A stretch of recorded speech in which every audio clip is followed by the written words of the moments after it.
नमस्कार. मुंबईच्या गिरगाव भागात काल रात्री 12 वाजल्यापासून ते आज जवळजवळ दुपारपर्यंत कुठेही वीज पुरवठा नव्हता. अतिशय उन्हाळा आहे इथे आणि या उन्हाळ्यात वीज नाही ही फार मोठी गंभीर समस्या आहे. तेवढीच समस्या नाहीये तर इथे उत्तुंग इमारती आहेत, म्हणजे 12 मजली 15 मजली इमारती आहेत आणि तिथे माणसं अडकून पडली, शाळेची मुलं अडकून पडली कारण लिफ्टच चालत नव्हती. आता ह्या वीज का जाते खंडित? कारण जे मुंबईत आधीपासून राहत आहेत, पहिल्यापासून राहत आहेत, त्यांना माहिती आहे की गिरगावात वीज पुरवठा खंडित होतो हे आम्ही कधीच ऐकलं नव्हतं. हे आत्ताच होऊ लागलंय. पहिली शंका काय येते? पहिली शंका अशी येते की इथे बेस्टचा वीज पुरवठा आहे आणि बेस्टचा वीज पुरवठा खंडित करून दुसऱ्या कुठल्या तरी खासगी वीज वितरकाला इथे आणणार आहेत. असूही शकतं हे. पण आता सध्या जे कारण आहे ते आता मी विविध तज्ज्ञांशी बोलले आणि जे कारण मला मिळाले ते मी तुम्हाला सांगते. आपल्याकडे 2 मोठे ट्रान्सफॉर्मर आहेत 33 केव्हीचे. आता या 2 मोठ्या ट्रान्सफॉर्मरपैकी एक जो 33 केव्हीचा ट्रान्सफॉर्मर आहे त्याच्यातून जी केबल गेलेली आहे ती केबल जी लोकल रेल्वे जाते त्या लोकल रेल्वेच्या खालून गेली आहे आणि अशा एका केबलमध्ये फॉल्ट आलेला आहे.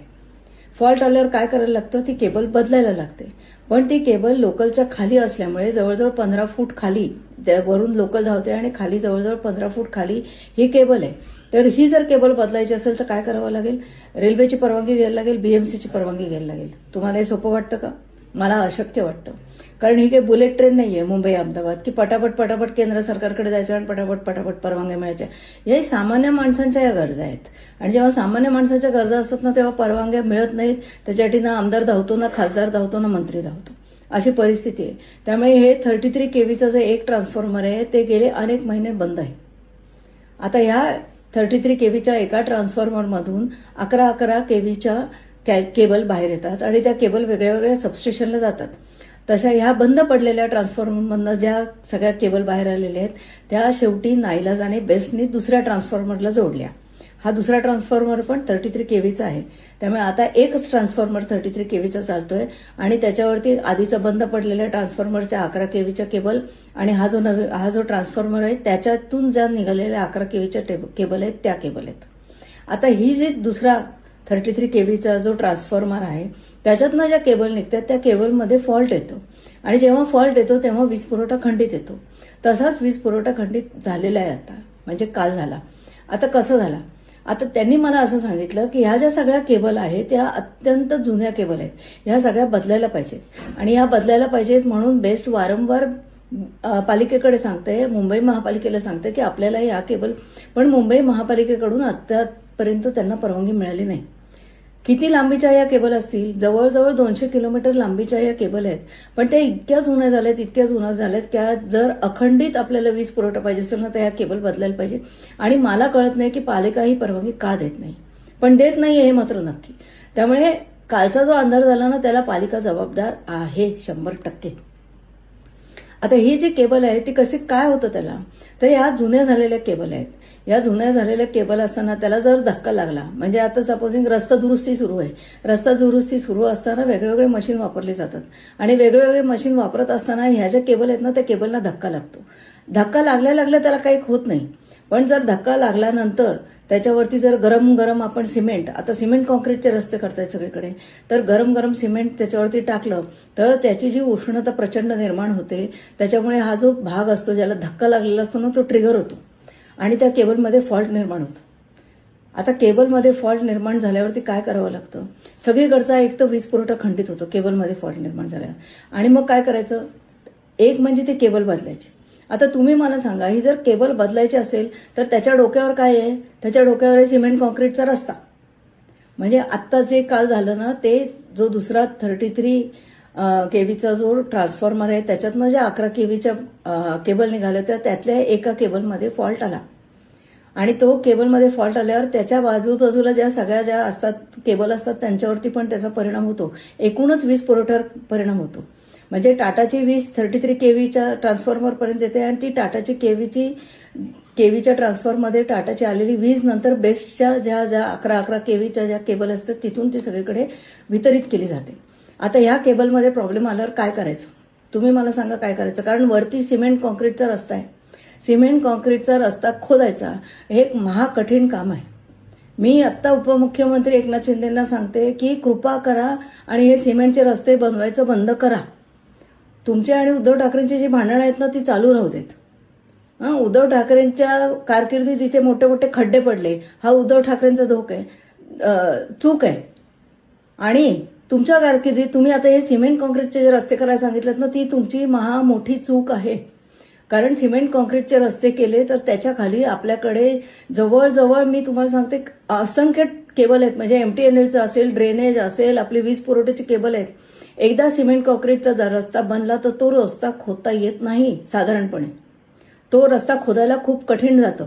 आणि यांनी असं सांगितलं की बेस्टवाल्यांकडे ते आहे की ते लोकेट करतात कुठे केबलला त्रास झालाय, मग ते चीर पाडतात आणि त्याच्यातनं तो दुरुस्ती करायचा प्रयत्न करतात. पण दरवेळेस हे शक्य होत नाही. आणि जर तो रस्ता खोदायचा असेल तर थेट जेसीबी आणायला लागतो आणि जेसीबी आणून तो रस्ता खोदायला लागतो आणि मग तो खोदून आतली जी केबल आहे ना ती केबल दुरुस्ती करायला लागते. तुम्ही विचार करा याला किती वेळ लागत असेल. आता ज्या 200 फुटाच्या ज्या केबल दुरुस्त करायच्या आहेत ना त्याचे प्रस्ताव कसे जातात तुम्हाला मी सांगते. पहिला प्रस्ताव बेस्ट तयार करतो. मग बेस्टनी तयार केला की त्या वॉर्डमध्ये तो प्रस्ताव जातो. मग त्या वॉर्डमध्ये मधून तो सिमेंट कॉन्क्रीटचे एक वेगळं हे आहे, डिपार्टमेंट आहे. त्या सिमेंट कॉन्क्रीट डिपार्टमेंटकडे ते जातं. मग तो प्रस्ताव सिमेंट कॉन्क्रीट डिपार्टमेंटनी मंजूर करायचा आणि मग सिमेंट कॉन्क्रीट डिपार्टमेंटनी मंजूर केल्यावरती ते बेस्ट म्हणजे बीएमसीचे जे इंजिनियर असतात ते इंजिनियर आहेत त्यांच्याकडे जातो आणि मग तो त्यांनी मंजूर करायचा. म्हणजे पहिला टप्पा बेस्टचा, बेस्टमधून जाणार सिमेंट कॉन्क्रीट वॉर्डमधनं जाणार सिमेंट कॉन्क्रीट कडे, सिमेंट कॉन्क्रीटकडनं जाणार इंजिनियरकडे बीएमसीच्या. आणि मग त्यांनी जर मंजुरी दिली तर ही केबल बदलची मंजुरी मंजूर होते. आता हे शक्य आहे का? ह्याच्यात किती फाईली फिरत असतील, किती महिने लागत असतील. आणि बेस्ट सतत सांगतायत की ह्या 200 किलोमीटरच्या ज्या आहेत या केबल बदलणं आवश्यक आहे, त्या जुन्या झाल्यात. पण ह्या फाईली नुसते इकडून तिकडे जातात, त्याचा शेवट होत नाही, त्याचा निर्णय होत नाही. आणि त्यामुळे आता जी वीज जाते ना त्याला अनेक कारण आहेत. पहिलं म्हणजे बीएमसीनी परवानगी दिली पाहिजे. ह्या केबल बदलल्या गेल्याच पाहिजेत पावसाळा झाल्या, ते जुन्या झाल्या. दुसरी गोष्ट म्हणजे एकनाथ शिंदेना मी परत विनंती करते की हे जे सिमेंट कॉन्क्रीटचे रस्ते करायचं तुम्ही सुरू केलं नाही हे ताबडतोब बंद करा. गिरगावाच्या सारख्या ठिकाणी जिथे अंडरग्राऊंडमध्ये इतक्या असंख्य केबलचं नुसतं जाळं आहे तिथे हे होऊ शकत नाही. कारण त्यातली कुठलीही केबल असेल, कुठल्याही ड्रेनेजचं पाईप असेल, त्याच्यात जरा जरी दोष झाला ना तरी सिमेंट कॉन्क्रीटचा रस्ता खोदणं आणि त्याची दुरुस्ती करणं हे खर्चिक तर आहेच पण प्रचंड वेळखाऊ आहे. त्यामुळे गिरगावकरांनो आणि मुंबईकरांनो तुमच्या लक्षात आलं असेल काय झालंय ते. एक ट्रान्सफॉर्मर 33 केव्हीचा बंद पडलाय कारण त्याची जी केबल आहे ती लोकलच्या खाली आहे, 15 फूट खाली, आणि ती दुरुस्त करता येत नाही. ती जर दुरुस्त करायची असेल तर आपल्याला केंद्र सरकारच्या रेल्वे खात्याकडून मंजुरी लागणार आहे. ती या जन्मात आता मिळेल असं मला वाटत नाही. राहिला दुसरा ट्रान्सफॉर्मरमध्ये ज्या केबल आहेत त्या केबलमध्ये फॉल्ट येतोय. प्रचंड उष्णता आहे, त्याच्यात सिमेंट आहे, त्याच्यात रस्त्याची कामं चालली आहेत, धक्के लागत आहेत. त्याच्यामुळे ह्या केबलना फॉल्ट निर्माण होतोय आणि तो फॉल्ट निर्माण झाला की आपल्याकडे अंधार होतोय. मी आज त्या तज्ज्ञांना विचारलं की आता हे सगळं झालंय, तुम्ही दुरुस्त केलंय, आता लाईट आलाय, रात्री परत लाईट जातील का? ते म्हणले मॅडम आम्ही सांगू शकत नाही. परत जर कुठल्या केबलमध्ये फॉल्ट आला तर हीच सगळं आम्हाला करायला लागणार आहे. आणि तो फॉल्ट जोपर्यंत रिपेअर होत नाही किंवा आम्ही दुसरी एखादी वायर त्याच्यात मध्ये टाकत नाही आणि ती वायर जोडत नाही तोपर्यंत पुन्हा अंधार होऊ शकतो. त्यामुळे आता ही जबाबदारी कोणाची आहे हे आपल्याला कळलंय आणि आपण त्यांच्या मागे लागलं पाहिजे. बीएमसीच्या मागे लागलं पाहिजे, रेल्वे बोर्डाच्या मागे लागलं पाहिजे, केंद्र सरकारच्या. आणि एकनाथ शिंदेना ज्यांना शक्य आहे त्यांनी एकनाथ शिंदेना हे सांगा की सिमेंटचे रस्ते गिरगाव सारख्या दाट वस्तीच्या, गिरगाव किंवा इतर दाट वस्तीच्या ठिकाणी करणं बंद करा. एवढं त्यांना सांगितलं पाहिजे. जय हिंद.